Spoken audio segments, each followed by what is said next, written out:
Միջին եւ կենտրոնական Ասիայի երկրներից Եվրոպա եւ հակառակ ուղությամբ թե երկաթուղային եւ թե ավտոմոբիլային ճանապարհների խաչմերուկում մինչեւ այս պահը Հայաստանը կարծես թե չի նշмарվում։ Վերջին օրերի ընթացքում ինտենսիվ քննարկումներ ու հանդիպումներ տեղի ունեցան Բաքվում։ Իրեւ ճանապարհային նոր երթուղիների շուրջ Ադրբեջանում ծավալված քննարկումներին Հայաստանից նույնպես ներկայացուցիչ էր մասնակցում։ Ուշագրավն ու ակնառուն այն է սակայն, որ բոլոր կառուցված եւ նոր կառուցվելիք երթուղիները շրջանցում են Հայաստանը։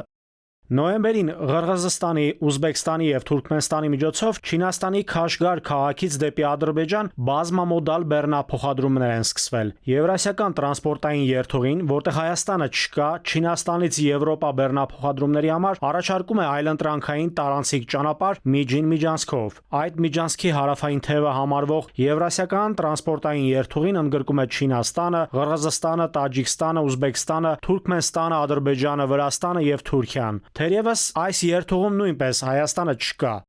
Մյուս կողմից էլ Ռուսաստանը, Ադրբեջանն ու Իրանն են աշխատում հյուսիս-հարավ միջանցքի համար միասնական սակագներ նախատեսող եռակողմ համաձայնագրի վրա։ Մոսկվան արագացնում է Ռեշտ-Աստարա իրանական հատվածի շինարարությունը, որը տարիներ շարունակ մնացել է այսպես կոչված մեռյալ խցանման կետ։ Ռուսաստանն ու Իրանը ռեսուրսներ, ժամանակ եւ քաղաքական կապիտալ են ներդնում Ադրբեջանով անցնող երթուղու զարգացման գործում։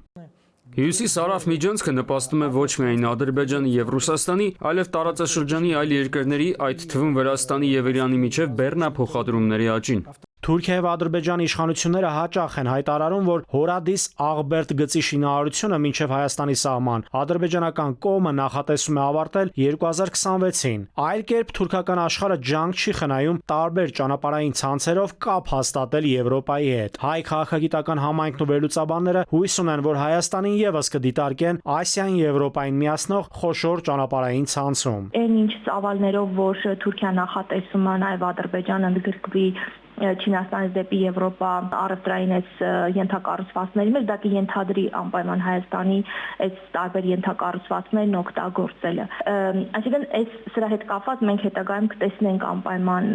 ինչ որ նոր քաղաքականություն, առաջարկներ երկկողմանի։ Դրան զուգահեռ Հայաստանն էլ երկու եղբայրական երկրներին միմյանց կապելու ուղղությամբ իր ճանապարհներն է առաջարկում։ Համենայն դեպս Թուրքիան ու Ադրբեջանը դեռ չեն արձագանքել Փաշինյանի Թուրքիայից դեպի Ադրբեջան եւ Ադրբեջանից դեպի Թուրքիա Մարգարա Եղեգնաձոր Սիսիան Գորիս երթուղով անցնելու առաջարկին։ Այս պահին դրան մեր արձագանքը հետեւյալն է, որ հենց այսօրվանից մենք պատրաստ ենք ապահովել